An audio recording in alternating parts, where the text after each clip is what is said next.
country and a great concern for where we are headed in the direction that we find ourselves in. And I love Mark and Pam. They're a great family, and I feel like they're part of my family now. I also would like to take an opportunity and thank Laura Lee for inviting me and for inviting the opportunity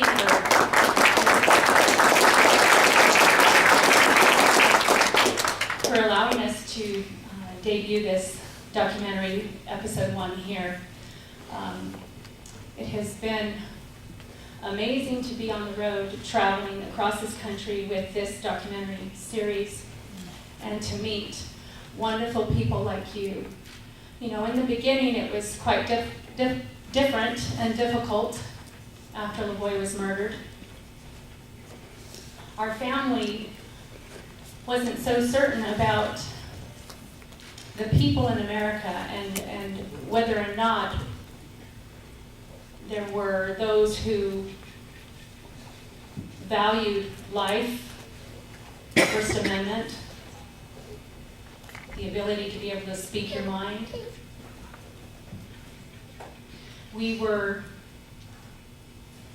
you know, we had to have bodyguards. The hate mail, the comments from the press labeling us terrorists and sovereign citizens, alt-right, etc., etc. You heard the list from Mark. They then began to label myself and all of my children the same. And everywhere we went, we were faced with hate. And I was beginning to wonder if there was anyone that felt the way my husband did. But I have gotten to know so many wonderful Americans across this country who love this country just as much as my husband did and are doing what they can do in their own circle of influence. And I am so grateful to know that. I am so grateful to have that peace of mind and to know that you all love me and love my family and that you love my husband. Because it has brought great comfort to know those things.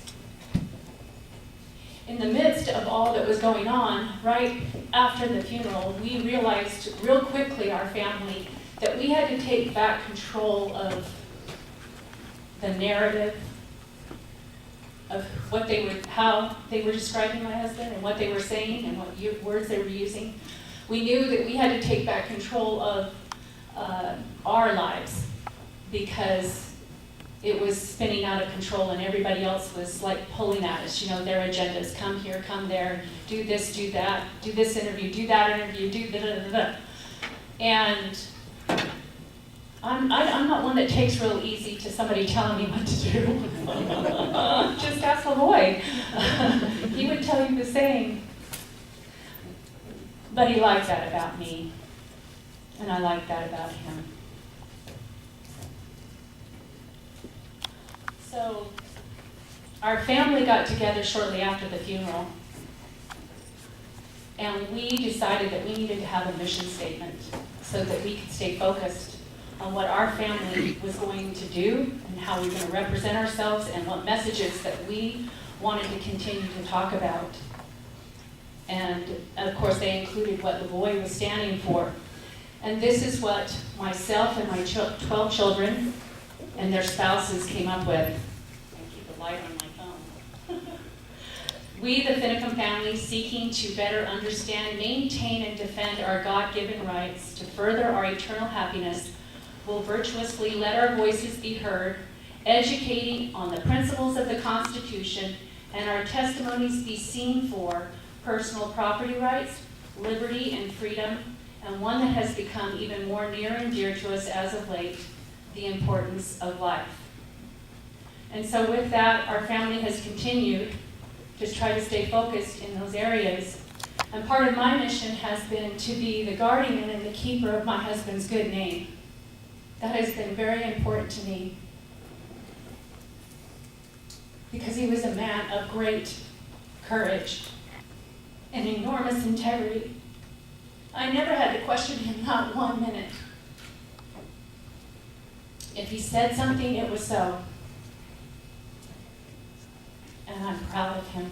I'm so enormously proud of him and the stand that he took for each and every one of us. I'm grateful to be his wife, that I have that eternal perspective that I will be with him again someday, that our whole family will be together again someday.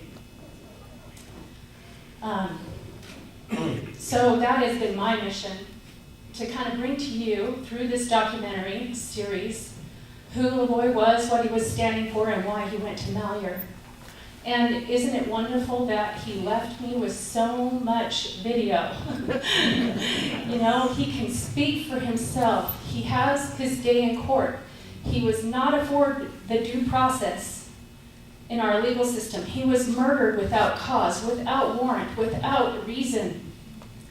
Because he was speaking his mind, because he was verbally a threat to those voices and those people who found him to be so, that they had to eliminate him, and all those who were standing alongside of him by putting them in prison and imprisoning them without due process for all those days, for the horrendous things that they went through behind those bars.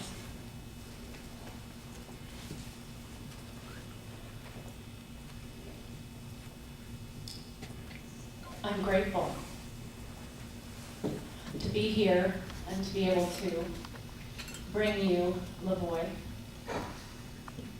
I hope that as we continue this journey that you will continue it with us, that you will come and see episode 2 and episode 3. And I think because it's getting so long, there's probably going to be an episode 4. Because the story, as Mark would say, is so epic. You can't squeeze it all in. And if you leave something out, you really don't get the full picture. And so I hope that you will continue. And what's even more exciting is part 3 in his series. Part 1 was the Bunkerville, part 2 is LaVoy, part 3 is the trials. There will be 4 episodes in reference to the trials. Episode 1 will be about Oregon, episode 2 will be about Nevada trials, episode 3 will be the trials in reference to the FBI agent who was indicted by a grand jury for lying and obstruction of justice. And episode 4 will be about my wrongful death lawsuit against the government. And so I hope that you will stay tuned for all of those informational documentaries, because it will be the truth coming to you, unlike other sources that might be out there. Again, I'm grateful for Mark and his family and his company in bringing this for all of us, because it's so important that we have the truth. That brings me to my experience just as of late in sitting in Oregon for that FBI trial in August. I believe it was August or July and August. My days are smushed together. So I spent 4 weeks with my attorney and Mark and a few others. Great supporters throughout the country came to witness for themselves this trial. And it was quite apparent from the very beginning that this officer was not going to be held accountable for his obstruction of justice and his lying. But we felt it was really important that we were there to witness it for ourselves and to glean whatever information we could possibly get from sitting there. And it was very, very, very helpful. The judge was biased. He gave an opening statement, which he spoke for a good 5 to 10 minutes in reference to LaVoy Finicum. Let me remind you, as he did the jury, that the trial is not about LaVoy Finicum. It's about this officer that was standing in reference to lying and obstruction of justice. But he had to prime the jurors. He had to give his opening statement in reference to LaVoy being an armed terrorist and that his killing was justified.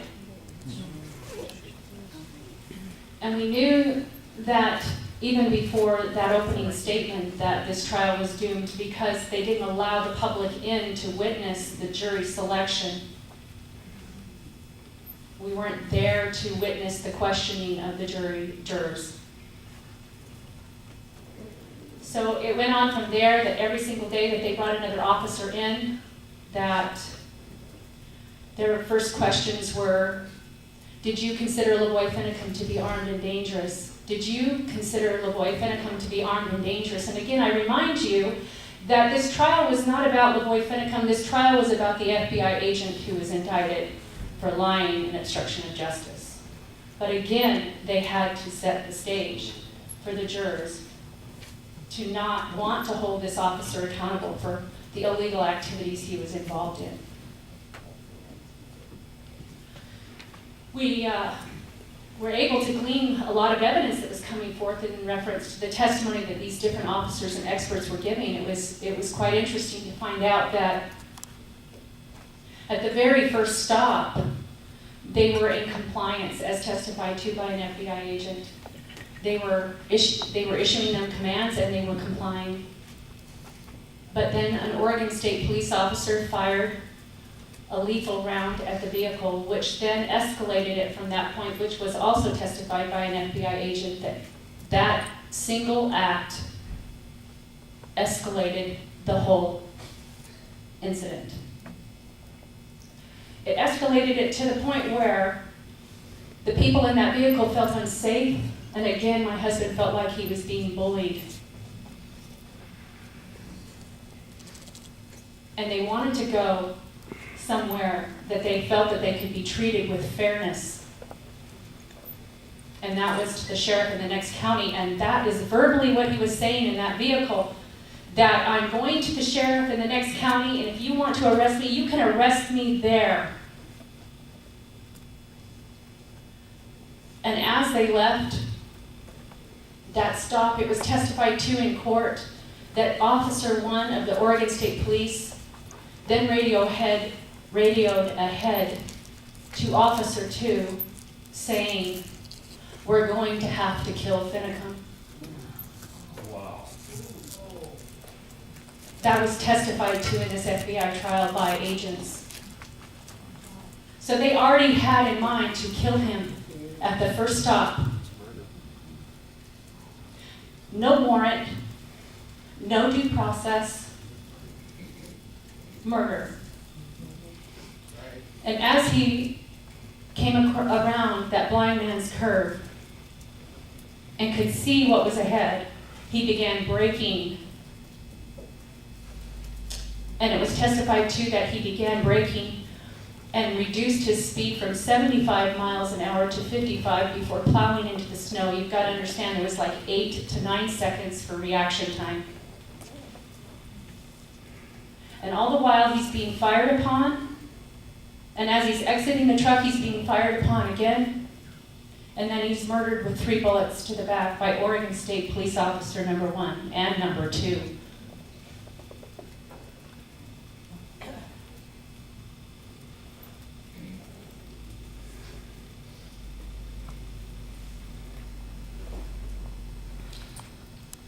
This should not happen in America.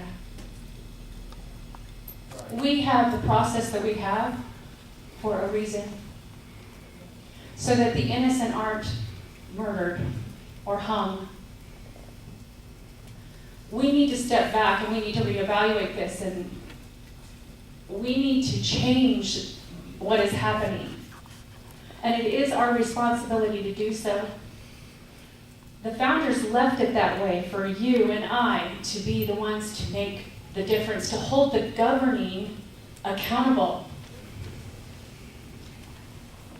We need to push back on the regulations that are there. We need to have reform in our police departments, in their training. There is much work for us to do, and we don't have any time. So it's going to take all of us, collectively, unitedly, to help bring about change. I don't ever really have anything planned to say. I just kind of start talking in reference to how the Spirit moves me. And I was just jotting down some notes. You know, I read an article last night that was rather negative about this event. It was horrible. And Mark really covered it well. Didn't he not? He covered it well. But I just wanted to add along with Mark, all of the irresponsible things that they were saying in that article. One that is an outright lie, and I'm not afraid to say that it is an outright lie, was, quote, that he threatened federal agents at gunpoint. Lie. There were no guns drawn, and let me repeat, no guns drawn by anyone that were in those two vehicles that were pulled over. No one pulled a gun. The only guns pointed were the federal officers and the Oregon State Police officers. They were the ones pointing the guns. Media, you need to be responsible. Check your facts. Please report the facts.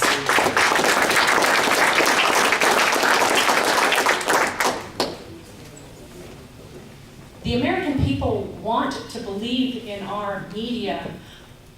You're an important part of the system that we have, free speech, the reporting of the truth, the facts, so that people can discern for themselves what they want to think and believe. It's not your responsibility to tell us how to think and believe.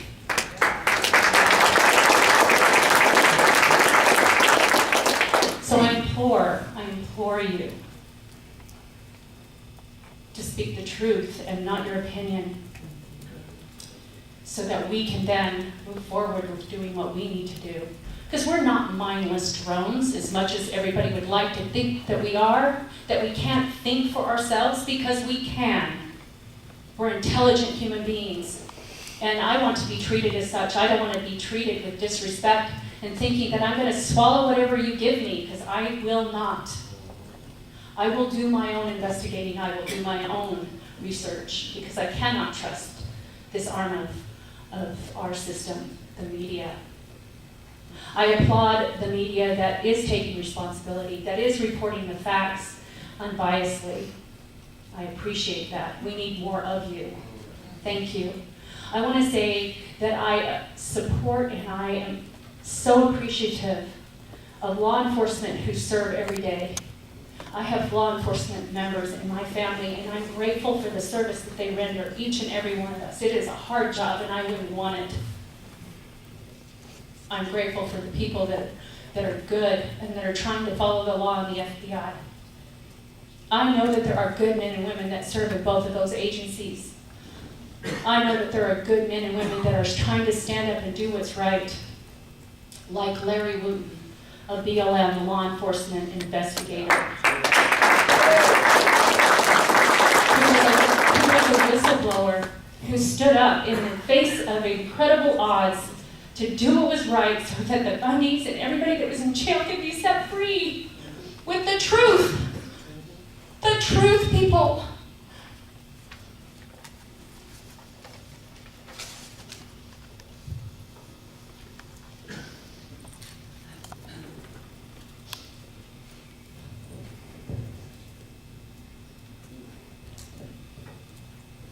I wish that there had been a Larry Wooten for my husband.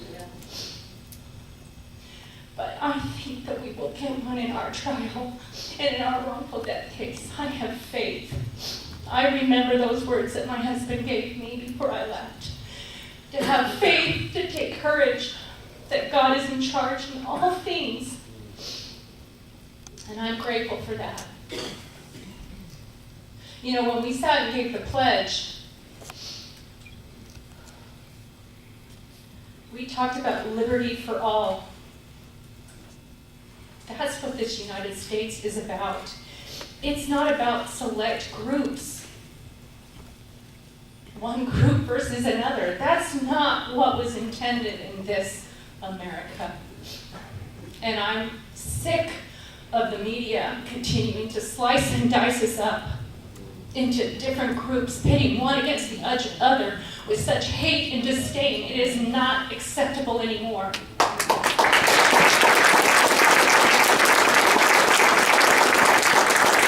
My husband, when being interviewed multiple times, in particular interview, he said, "Freedom is colorblind." That is true. God doesn't see color.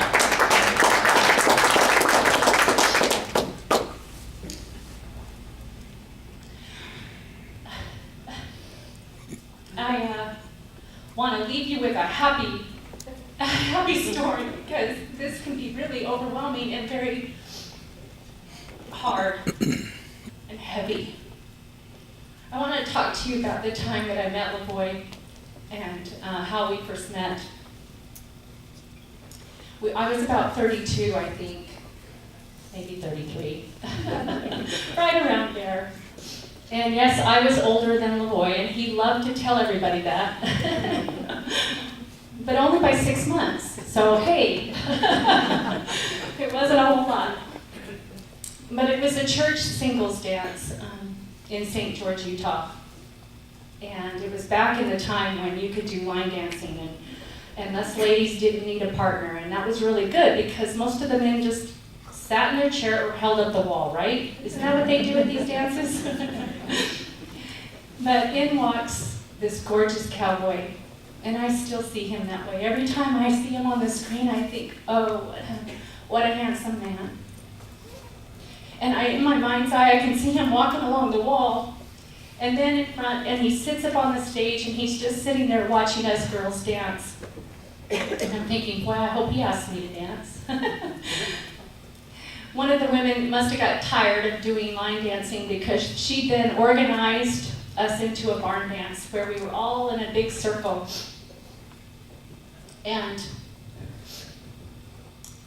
then they put a young man in front of each one of us girls. And LaVoy ended up in front of the young lady right next to me, and I'm going, oh man, he's never gonna make it all the way around back to me before that music ends. So I was kind of sad about that. But God had something else in mind, because when the song ended, he was standing right in front of me. The music ended, and I was going, uh-oh. But he said, would you like to dance? And I said, you bet. I'm not letting this guy get away with the dance. Anyways, so we danced that slow dance, and it was really sweet. And then the next song that came on was a fast dance. And I got brave, and like I said, I didn't want him to get away, so I said, would you like to dance this dance? And he said, oh no. He says, I have no rhythm. You don't want me to dance this dance with you. And I said, oh, come on, you're just being chicken. And he said, no, really, I have no rhythm. But I'll tell you what, if you can tell me how many kids I have, I'll dance this next dance with you. And I'm thinking to myself, how in the heck am I going to guess how many kids you have when I don't know your name? This is going to be hard. But God had something else in mind, because I said 6. And he went, that's right. And I went, oh, 6 kids? I went, oh my goodness, you are definitely the package deal, not me. You know, and so then we kind of just giggled and laughed, and we danced, and then, oh my goodness, he had no rhythm. He was like that character Urkel, you know, just kind of quirky, and it was terrible. We laughed and thought that was funny. And then we sat up on the stage and just visited for a while until some other young man asked me to dance, and then I was gone the rest of the night. And I thought, oh God, he never asked me to dance again. But when we were picking up all the chairs and putting things away, he came up to me and he says, would you mind giving me a ride to my truck? And I said, where's your truck? And he said, well, I got a flat tire. And I said, a flat tire? And I said, how'd you get here? And he says, well, I walked. And I said, well, okay, I'll give you a ride to your truck. I still don't know his name. Still don't know his name. So I did. I gave him a ride to his truck, and sure enough, he had a huge flat tire. And 14 days later, we were married. 26 years, 25 years, very happily married. He had 6 children, I had 3. We had one together, that little Tian that you saw in the film. And we did therapeutic foster care for teenage boys for the state of Arizona for 18 years. And we fell in love with 2 and adopted them. So we have 12 children altogether. I have 26 grandkids with 5 on the way. And some will be born this year, some right after the first of the year. So that'll be 31. That's a lot. But they're a joy. They're an absolute joy to have so many young people running around. You know, I wonder if my daughters just, I mean, I joke about this because they all have them in batches. Like for 2 years in a row, we've had 6, 6, 5, and now 6 again. And it's like they must get on the phone and go, ready, set, go. But it's so sweet because can you imagine how much fun all those cousins are going to have with each other? So I just wanted to kind of end this with something sweet and memorable and lovely. My wonderful memories of him are joyous, and I'm grateful for them. I want to be able to open up, I don't know how much time I have, about 5 minutes or so for questions. If anybody has a question, I'd be glad to answer it. And here's the Q&A mic right here.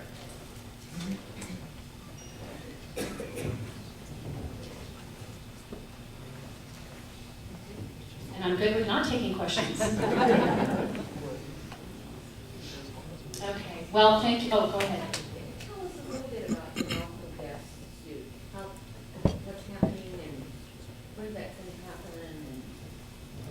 happen? Okay, yes, we have filed the complaint. It is complete.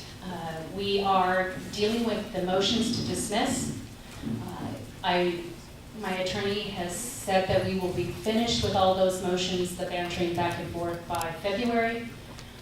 We will begin the discovery process, and that will take 8 to 10 months, and then we're set for trial probably the beginning of 2020. That was what was outlined by the judge thus far. That is the schedule. Discovery is going to be enormous. We're needing experts, professionals to help go through all of the 8 terabytes plus of information, and so there's a lot of work to be done. That kind of brings you up to date on that. Yes, sir? What happened to Agent Wooten? Larry Wooten, who was the special investigator for the BLM, Law Enforcement Division, is what I understand, and correct me if I'm wrong, Ammon. But I believe that they went in and they raided his home, his office, they took his computer, they took all the information of the reports that he had investigated, and that's what forced him into releasing the 14-page whistleblowing letter. I'm not sure what his status is at this time. I don't know if he's on leave of absence or if he quit or whatever, but I can imagine that he went through a great deal of ostracization. They transferred him out east. So he's still working with the BLM Law Enforcement Investigative Division. Okay, thank you. Interior. Okay, He's in Mississippi. Mississippi. Can you tell me whose they is that raided this? I believe it was his superior officers were taking the information because So the Bureau of Land Management raided one of their own agents? the investigative department, yes. You have all the different departments within the BLM, yes. It was kind of a good old boy system. They didn't want the information to get out. They were just willing to continually sweep it under the rug. Dan Love, I do not understand how that man got away with so much lawlessness. We have to find a way to hold these agents that are in these positions accountable for the laws that they break. It's not acceptable. If they were in the private sector, they would be fired without retirement. Yes, ma'am. Could you tell us, is your lawsuit in a state court or in federal court? And if in state, what state is it being filed in? It will be in Oregon State Federal Court. State federal court? Federal court. Okay. Okay, so it's in the state of Oregon, in the federal, in the court. Okay. She's in trouble. Well, thank you.